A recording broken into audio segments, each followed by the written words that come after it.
ஏபோத்து. அப்பொழுது இஸ்ரவேல் மனுஷர் கிதியோனை நோக்கி, நீர் எங்களை மீதியானியரின் கைக்கு நீங்களாக்கி விட்டபடியினால் நீரும் உம்முடைய குமாரனும் உம்முடைய குமாரரின் குமாரனும் எங்களை ஆளக் கடவீர்கள் என்றார்கள். அதற்கு கிதியோன், நான் உங்களை ஆளமாட்டேன், என் குமாரனும் உங்களை ஆளமாட்டான், கர்த்தரே உங்களை ஆளுவாராக என்றான்.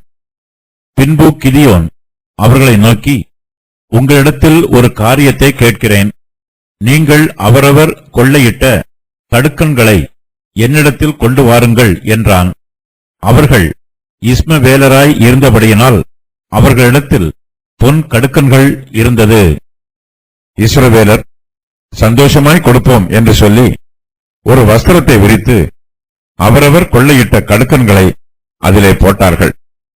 பிறைச்சிந்தாக்குகளும் ஆரங்களும் மீதியானியரின் ராஜாக்கள் போர்த்துக் கொண்டிருந்த இரத்தாம்பரங்களும் அவர்களுடைய ஒட்டகங்களின் கழுத்துகளில் இருந்த சரப்பணிகளும் அல்லாமல் அவன் கேட்டு வாங்கின பொன் கடுக்கன்களின் நிறை 1700 பொன் சேக்கலின் நிறையாயிருந்தது. அதனால் கிதியோன் ஒரு ஏபோத்தை உண்டாக்கி அதை தன் ஊரான ஒப்ராவிலே வைத்தான். இஸ்ரவேல் எல்லாரும் அதை பின்பற்றி சோரம் போனார்கள். அது கிதியோனுக்கும் அவன் வீட்டாருக்கும் கண்ணியாயிற்று. இந்த பிரகாரம் மீதியானியர் திரும்ப தலையெடுக்க கூடாதபடிக்கு இஸ்ரவேல் புத்திரருக்கு முன்பாக தாழ்த்தப்பட்டார்கள். தேசமானது கிதியோனின் நாட்களில் 40 வருஷம் அமைதலாயிருந்தது.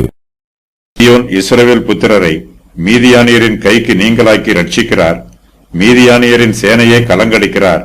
மீதியானியர் திரும்ப தலையெடுக்க கூடாதபடிக்கு அவர்கள் இஸ்ரவேல் புத்திரருக்கு முன்பாக தாழ்த்தப்படுகிறார்கள். அப்பொழுது இஸ்ரவேல் புத்திரர் கிதியோனை நோக்கி, நீர் எங்களை மீதியானியர் கைக்கு நீங்களாக்கி விட்டபடியினால் நீரும் உம்முடைய குமாரனும் உம்முடைய குமாரனின் குமாரனும் எங்களை ஆளக் கடவீர்கள் என்று சொல்லுகிறார்கள். இஸ்ரவேல் மனுஷர் இப்போது கிதியோனை தேடி வருகிறார்கள். தங்களை ஆளுகை செய்யுமாறு கூறுகிறார்கள். கிதியோனின் 3 சந்ததிகளும் தங்களை ஆளுகை செய்ய வேண்டும் என்று இஸ்ரவேல் மனுஷர் கேட்டுக்கொள்கிறார்கள். இஸ்ரவேல் மனுஷர் கிதியோனுக்கு மதிப்பையும் மரியாதையும் கொடுக்க விரும்புகிறார்கள். கிதியோன் தங்களை மீதியானியரின் கையில் இருந்து ரட்சித்திருக்கிறார் என்பதை அவர்கள் அங்கீகரிக்கிறார்கள். நீரும் உம்முடைய குமாரனும் உம்முடைய குமாரனின் குமாரரும் எங்களை ஆளக் கடவீர்கள் என்று இஸ்ரவேல் மனுஷர் கிதியோனிடத்தில் சொல்லுவது அவர்களுடைய நற்குணத்தையும் நன்றி உணர்வையும் காண்பிக்கிறது. ஆனால் கிதியோனோ இஸ்ரவேல் புத்திரருடைய வேண்டுகோளை ஏற்க மறுத்து விடுகிறார். கிதியோன் அவர்களிடம், நான் உங்களை ஆளமாட்டேன், என் குமாரனும் உங்களை ஆளமாட்டான், கர்த்தரே உங்களை ஆளுவாராக என்று பிரதியுத்தரம் சொல்லுகிறார். நியாயாதிபதிகள் 6, 7, 8 ஆகிய அதிகாரங்களில் கிதியோனை பற்றிய செய்திகள் சொல்லப்பட்டிருக்கிறது. அவற்றின் விவரம் வருமாறு: சுறுசுறுப்பாக ரகசிய இடத்தில் வேலை செய்கிறவர், பராக்கிரமசாலி, மார்க்க காரியங்களில் ஈடுபட்டுள்ளவர், புத்திமான், கர்த்தரை விசுவாசிக்கிறவர், கர்த்தருடைய அழைப்புக்கு கீழ்ப்படுகிறவர், தாழ்மையும் கீழ்ப்படிதலும் உள்ளவர், சந்தேகப்படுகிறவர், ஆவியினால் நிரப்பப்பட்டு ஒருமுறை அபிஷேகம் பண்ணப்பட்டவர், தைரியசாலி, உதாரத்துவ குணமுள்ளவர், பக்தி வைராக்கியம் உள்ளவர், பிறப்பிலேயே தலைமைத்துவ குணமுடையவர், விவேகமும் ஞானமும் உள்ளவர், இரக்கமுள்ளவர், அதே சமயத்தில் பழி வாங்குகிறவர், மெய்யான ஆராதனையை திரும்ப ஸ்தாபிப்பதில் அக்கறை உள்ளவர், பொன்னை நேசிக்கிறவர், பல ஸ்திரீகளை விவாகம் பண்ணியவர், 70 குமாரருக்கு தகப்பன், விக்கிரக ஆராதனையின் கண்ணியில் மறுபடியும் விழுந்தவர். கிதியோனின் விசுவாசத்தை பற்றி எபிரேயர் 11:32 வசனத்தில் குறிப்பிடப்பட்டிருக்கிறது. கிதியோன் இஸ்ரவேல் புத்திரருக்கு சேவை செய்ய விரும்புகிறார். அவர்களுக்கு ஊழியம் பண்ண விரும்புகிறார். கிதியோன் அவர்களை ஆளுகை செய்ய விரும்பவில்லை.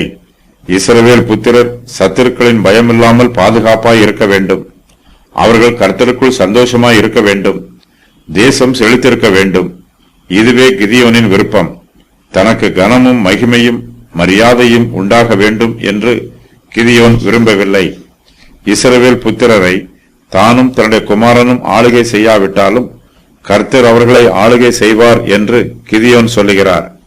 கிதியோனின் ஆளுகையை விட கர்த்தருடைய ஆளுகை ஆசீர்வாதமாய் இருக்கும். இஸ்ரவேல் புத்திரர் கர்த்தருடைய வார்த்தைக்கும் அவருடைய பிரமாணத்திற்கும் கீழ்ப்படிந்து ஜீவிக்க வேண்டும். இஸ்ரவேலின் தேவனாகிய கர்த்தருடைய கர்த்தத்துவத்தை அவர்கள் அங்கீகரிக்க வேண்டும். கர்த்தருடைய சித்தத்தின் பிரகாரமும் அவருடைய வழிநடத்துதலின் பிரகாரமும் இஸ்ரவேல் புத்திரர் தங்களுக்கு நியாயாதிபதிகளை நியமித்துக் கொள்ள வேண்டும். கிதியோன் இஸ்ரவேல் புத்திரருக்கு முன்பாக தன்னை வெகுவாக தாழ்த்துகிறார். மீதியானியரின் சேனை முழுவதையும் கிதியோன் கலங்கடித்தார். ஆனாலும் அதற்கான புகழ்ச்சியை, மேன்மையை கிதியோன் தனக்கு சொந்தமாக்கிக் கொள்ளவில்லை. அவர் கர்த்தரிடத்தில் பக்தி உள்ளவராய் இருக்கிறார். இஸ்ரவேல் தேசத்தில் கர்த்தருடைய ஆளுகை நடைபெற வேண்டும் என்று கிதியோன் தன்னுடைய உள்ளத்தின் ஆழத்திலே விரும்புகிறார். இதன் பின்பு கிதியோனுடைய ஆவிக்குரிய ஜீவியத்தில் பின்மாற்றம் உண்டாயிற்று. அவருடைய பக்தி வைராக்கியத்தில் ஏற்ற இறக்கங்களும் குளறுபடிகளும் உண்டாயிற்று. இஸ்ரவேல் புத்திரர்கள் எல்லோரும் இப்போது செல்வச் செழிப்போடு இருக்கிறார்கள். அவர்களிடத்தில் மீதியானியரை கொள்ளையிட்ட கொள்ளை பொருட்களும் ஏராளமாய் இருக்கிறது. கிதியோன் இந்த சூழ்நிலையில் கர்த்தருக்கு முக்கியத்துவம் கொடுக்காமல் ஏபோத்துக்கு முக்கியத்துவம் கொடுக்கிறார். இப்போது கிதியோனிடத்திலும் இஸ்ரவேல் புத்திரரிடத்திலும் ஏபோத்தை செய்வதற்கு தேவையான பொன்னும் பொருளும் இருக்கிறது. ஆகையினால் கிதியோனுக்கு ஒரு ஏபோத்தை உண்டு பண்ண வேண்டும் என்னும் ஆசை உண்டாயிற்று. ஆரம்பத்திலே கிதியோனிடத்தில் வார்கோதுமை கூட திரளாய் இல்லை. அப்போது அவர் ஏபோத்தை உண்டு பண்ணுவது பற்றி நினைத்து கூட பார்க்கவில்லை. இப்போது கிதியோனிடம் ஐஸ்வர்யம் பெருகி இருக்கிறது. அவருடைய விசுவாசம் தடுமாறுகிறது. கிதியோன் இஸ்ரவேல் புத்திரரை நோக்கி, உங்களிடத்தில் ஒரு காரியத்தை கேட்கிறேன். நீங்கள் அவரவர் கொள்ளையிட்ட கடுக்கன்களை என்னிடத்தில் கொண்டு வாருங்கள் என்று கேட்கிறார். இஸ்ரவேல் புத்திரர் இஸ்மவேலரை கொள்ளையிட்டிருக்கிறார்கள். இஸ்மவேலரிடத்தில் ஏராளமான பொன் கடுக்கன்கள் இருந்தது. அவையெல்லாம் இப்போது இஸ்ரவேல் புத்திரரிடத்தில் கொள்ளை பொருளாய் இருக்கிறது. இஸ்மவேலர் ஆபிரகாமிற்கும் ஆகாருக்கும் பிறந்தவர்கள். மீதியானியர் ஆபிரகாமிற்கும் கெத்தூராளுக்கும் பிறந்தவர்கள். மீதியானியர் அனைவருமே இஸ்மவேலர் என்று அழைக்கப்படுகிறார்கள். ஆயினும் இஸ்மவேலர் அனைவரும் மீதியானியர் என்று அழைக்கப்படுவதில்லை. இஸ்ரவேல் புத்திரர் எல்லோரும் கிதியோனின் வேண்டுகோளை அங்கீகரிக்கிறார்கள். இஸ்ரவேலர் கிதியோனிடம் சந்தோஷமாய் கொடுப்போம் என்று சொல்லுகிறார்கள். அவர்கள் ஒரு வஸ்திரத்தை விரித்து அவரவர் கொள்ளையிட்ட கடுக்கன்களை அதிலே போடுகிறார்கள். இஸ்ரவேல் புத்திரரிடத்தில் பொன் கடுக்கன்கள் தவிர இன்னும் ஏராளமான பொன் ஆவரணங்கள் இருக்கிறது. இஸ்ரவேலர் அவற்றையும் கிதியோனிடம் கொண்டு வந்து கொடுக்கிறார்கள். இந்த பொன் கடுக்கன்களோடு கிதியோனும் தன் பங்குக்கு தான் மீதியானியரிடத்தில் கொள்ளையிட்ட பொருட்களை ஏபோத்தை செய்வதற்கு கொண்டு வந்து கொடுக்கிறார். கிதியோனிடம் பிறை சிந்தாக்களும் ஆரங்களும் மீதியானியரின் ராஜாக்கள் போர்த்து கொண்டிருந்த இரத்தாம்பரங்களும் அவர்களுடைய ஒட்டகங்களின் கழுத்துகளில் இருந்த சரப்பணிகளும் இருக்கிறது.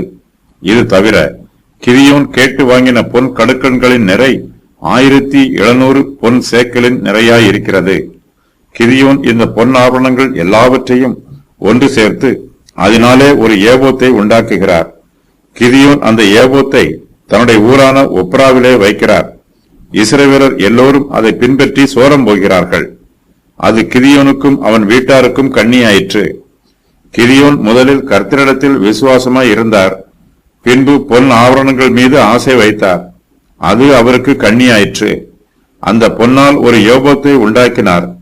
மோசேயினுடைய ஏபோத்து இப்போது அழிந்து போயிற்றா அல்லது பழையதாய் போயிற்றா என்று தெரியவில்லை. கிதியோன் இஸ்ரவேல் புத்திரருக்கு உதவி புரிய விரும்புகிறார். அதனால் ஒரு ஏபோத்தை செய்கிறார். அந்த ஏபோத்து அவருக்கும் அவர் வீட்டாருக்கும் இஸ்ரவேல் புத்திரருக்கும் கண்ணியாயிற்று. இஸ்ரவேல் புத்திரர் கர்த்தரை ஆராதிப்பதற்கு பதிலாக அந்த ஏபோத்தை ஆராதிக்கிறார்கள். மீகா மேலும் ஒரு ஏபோத்தை செய்கிறார். கர்த்தர் இஸ்ரவேல் புத்திரருக்கு மீதியானியர் மீது ஜெயத்தை கொடுத்திருக்கிறார். கர்த்தருடைய கிருபையையும் உதவியையும் ஒத்தாசையையும் நினைவு கூறும் வண்ணமாக கிதியோன் இந்த ஏபோத்தை ஒரு ஞாபக பொருளாக செய்திருக்கலாம். கர்த்தர் தங்களுக்கு காண்பித்த தெய்வீக கிருபைகளை மறந்துவிடக் கூடாது என்பதற்காக கிதியோன் இந்த ஏபோத்தை உண்ணு பண்ணி இருக்கலாம். ஆனால் இந்த ஏபோத்து கிதியோனுக்கும் அவருடைய வீட்டாருக்கும் கண்ணியாயிற்று. இஸ்ரவேல் புத்திரர் தங்களுக்கு மீதியானியர் மீது ஜெயத்தை கட்டளையிட்ட கர்த்தருக்கு முக்கியத்துவம் கொடுக்காமல் கிதியோன் உண்டாக்கின ஏபோத்துக்கு முக்கியத்துவம் கொடுக்க ஆரம்பித்து விடுகிறார்கள். கிதியோன் உண்டு பண்ணின ஏபோத்து அவருடைய ஊரான ஒப்ராவிலே வைக்கப்படுகிறது. இந்த ஏபோத்தை ஆராதனை செய்வதற்காக இஸ்ரவேல் ஜனங்கள் ஒப்ரா ஊருக்கு வர ஆரம்பித்து விடுகிறார்கள். அவர்கள் கர்த்தரை விட்டு விலகி ஏபோத்தை பின்பற்றி போகிறார்கள். கிதியோன் ஒரு நல்ல நோக்கத்தோடு ஏபோத்தை உண்டு பண்ணினார். ஆனால் இஸ்ரவேல் புத்திரர் எல்லோரும் இந்த ஏபோத்தை பின்பற்றி சோரம் போனார்கள். இஸ்ரவேல் புத்திரர் அநேக நாள் ராஜா இல்லாமலும், அதிபதி இல்லாமலும், பலி இல்லாமலும், சிலை இல்லாமலும், ஏபோத் வஸ்திரம் இல்லாமலும், தெராப்பீம் இல்லாமலும் இருந்தார்கள். ஓசியா 3:4. கிதியோன் ஏற்கனவே தெய்வீக சித்தத்தின் பிரகாரமாக ஒரு பலிபீடத்தை கட்டியிருக்கிறார். இந்த கற்பாறை உச்சியிலே பாங்கான ஒரு இடத்திலே உன் தேவனாகிய கர்த்தருக்கு ஒரு பலிபீடத்தை கட்டி அந்த 2ஆம் காளையை கொண்டு வந்து அதை நீ வெட்டி போட்ட தோப்பினுடைய கட்டை விறகுகளின் மேல் சர்வாங்க தகனமாக பலியிட கடவாய் என்றார். கிதியோனின் மனதில் இந்த பலிபீடத்தை குறித்தும் அவர் உண்டு பண்ணின ஏபோத்தை குறித்தும் தெளிவான சிந்தனை இல்லை.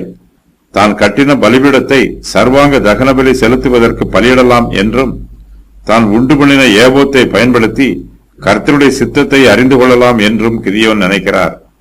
நியாயாதிபதிகளின் காலத்தில் இஸ்ரவேலின் ஒவ்வொரு கோத்திரத்தாரும் தனித்தனியாக தங்களை தாங்களே ஆளுகை செய்து கொள்கிறார்கள். கர்த்தரை ஆராதிக்கும் எல்லா வசதிகளும் வாய்ப்புகளும் தங்களுடைய கோத்திரத்தின் சுதந்திர வீதத்திற்கு உள்ளேயே இருக்க வேண்டும் என்று எல்லா கோத்திரத்தாரும் ஆசைப்படுகிறார்கள். யோசுவாவின் காலத்திற்கு பின்பு நியாயாதிபதிகளின் காலத்திலே கர்த்தருடைய உடன்படிக்கை பெட்டி சீலோவிலே வைக்கப்பட்டிருந்தது.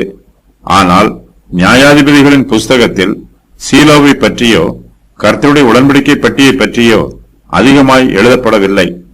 கிதியோன் இஸ்ரவேல் புத்திரர் மத்தியில மதிப்பும் மரியாதையும் உள்ள தலைவர்.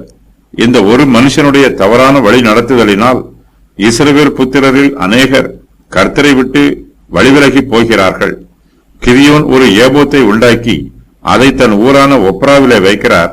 இஸ்ரவேல் புத்திரர் எல்லோரும் அந்த ஏபோத்தை பின்பற்றி சோரம் போகிறார்கள். ஒரு மனுஷனுடைய பாவம் அநேகருடைய ஆவிக்குரிய பின்மாற்றத்திற்கும் வீழ்ச்சிக்கும் காரணமாய் இருக்கிறது. பாவத்தின் ஆரம்ப நிலை மிகவும் சாதாரணமாக இருக்கும். விக்கிரக ஆராதனையும் ஆரம்பத்தில் சாதாரணமாகத்தான் ஆரம்பிக்கப்படுகிறது. ஏபோத்தை போல ஒரு சிறிய பொருள் விக்கிரகமாக உண்டு பண்ணப்படுகிறது. அதுவே பிற்காலத்தில் இஸ்ரவேல் புத்திரர் சோரம் போவதற்கு காரணமாக இருக்கும் விக்கிரக ஆராதனையாய் மாறிவிடுகிறது. ஒரு அணைக்கட்டு உடையும் போது ஆரம்பத்தில் அதன் கரையில் ஏதாவது ஒரு பகுதியில் சிறிய உடைப்பு ஏற்படும். சிறிய உடைப்பை எளிதாக அடைத்து விடலாம். ஆனால் அதை கவனிக்காமல் விட்டுவிட்டால் சிறிய உடைப்பு பெரிய உடைப்பாக மாறி அந்த அணைக்கட்டே உடைந்துவிடும். அணைக்கட்டு உடையும் போது அதில் இருந்து வெளியேறும் தண்ணீர் பெருவெள்ளமாய் இருக்கும். பெரு வெள்ளத்தை தடுத்து நிறுத்துவது மிகவும் கடினம். இதுபோலவே கிதியோனின் காலத்தில் விக்கிரக ஆராதனை ஒரு ஏபோத்தின் வடிவத்தில் ஆரம்பிக்கப்பட்டிருக்கிறது. அதுவே பிற்காலத்தில் கிதியோனுக்கும் அவருடைய வீட்டாருக்கும் கண்ணியாயிற்று. இஸ்ரவேல் புத்திரர் எல்லோரும் அந்த ஏபோத்தை பின்பற்றி சோரம் போகிறார்கள். கிதியோனுடைய முதிர் வயதில் அவர் கர்த்தர் மீது வைத்திருந்த பக்தி வைராக்கியம் குறைந்து போகிறது. கிதியோனின் குடும்பத்தில் உள்ளவர்கள் கர்த்தரை நம்பாமல் அவர் உண்டு பண்ணின ஏபோத்தை நம்புகிறார்கள். இதனால் பிற்காலத்தில் கிதியோனின் குடும்பமே அழிந்து போகிறது.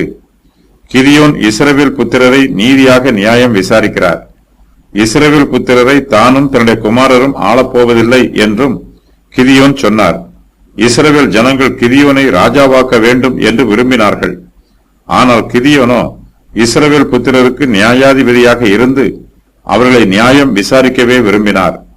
கிதியோன் தன்னால் முடிந்த எல்லா உதவிகளையும் இஸ்ரவேல் புத்திரருக்கு செய்தார். இதனால் இஸ்ரவேல் தேசமானது கிதியோனின் நாட்களில் 40 வருஷம் அமைதலாயிருக்கிறது. கிதியோனின் காலத்தில் மீதியானியரும் திரும்ப தலையெடுக்க கூடாதபடிக்கு இஸ்ரவேல் புத்திரருக்கு முன்பாக தாழ்த்தப்பட்டிருக்கிறார்கள். மீதியானியர் யுத்தத்தில் தோல்வி அடைகிறார்கள். அதன் பின்பு அவர்கள் இஸ்ரவேல் புத்திரர் மீது யுத்தம் பண்ணவில்லை. கிதியோன் நியாயாதிபதியாக இருந்த நாட்களில் இஸ்ரவேல் தேசம் 40 வருஷம் அமைதலாயிருக்கிறது. இதுவரையிலும் இஸ்ரவேல் தேசத்தை பற்றி சொல்லும் போது 40 வருஷம் என்னும் கால அளவு விசேஷமாய் சொல்லப்பட்டிருக்கிறது. ஒத்தினியேல் இஸ்ரவேல் புத்திரரை 40 வருஷம் நியாயம் விசாரித்தார். யெகூ 80 வருஷம் நியாயம் விசாரித்தார். 80 என்பது 2 40 வருஷங்களாகும்.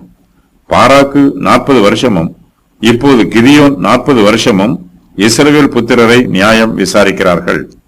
இஸ்ரவேல் புத்திரர் எகிப்து தேசத்தில் இருந்து விடுவிக்கப்பட்டு கானான் தேசத்திற்கு புறப்பட்டு போனபோது வாழ்விலே 40 வருஷங்கள் வனாந்திரத்தில் அலைந்து திரிந்தார்கள். கர்த்தர் தம்முடைய தெய்வீக வழிநடத்துதலின் பிரகாரம் இஸ்ரவேல் புத்திரர் வனாந்திரத்தில் சுற்றி அலைந்து திரிந்த 40 வருஷங்களை நினைவு கூர்ந்து நியாயாதிபதிகளும் தம்முடைய ஜனங்களை 40 வருஷங்களுக்கு நியாயம் விசாரிப்பதற்கு வழிநடத்துகிறார் என்று வேத பண்டிதர்கள் விளக்கம் சொல்லுகிறார்கள். கிதியோனுக்கு பின்பு ஏலி இஸ்ரவேல் புத்திரரை 40 வருஷங்கள் ஆளுகை செய்தார். சாமுவேலும் சவுலும் 40 வருஷங்கள் இஸ்ரவேலை ஆளுகை செய்தார்கள். தாவீது 40 வருஷங்களும் சாலமோன் 40 வருஷங்களும் இஸ்ரவேல் புத்திரரை ஆளுகை செய்தார்கள். 40 வருஷ ஆளுகை என்பது ஒரு தேசத்தின் பரிபூரணமான ஆளுகை காலத்தை குறிக்கும்.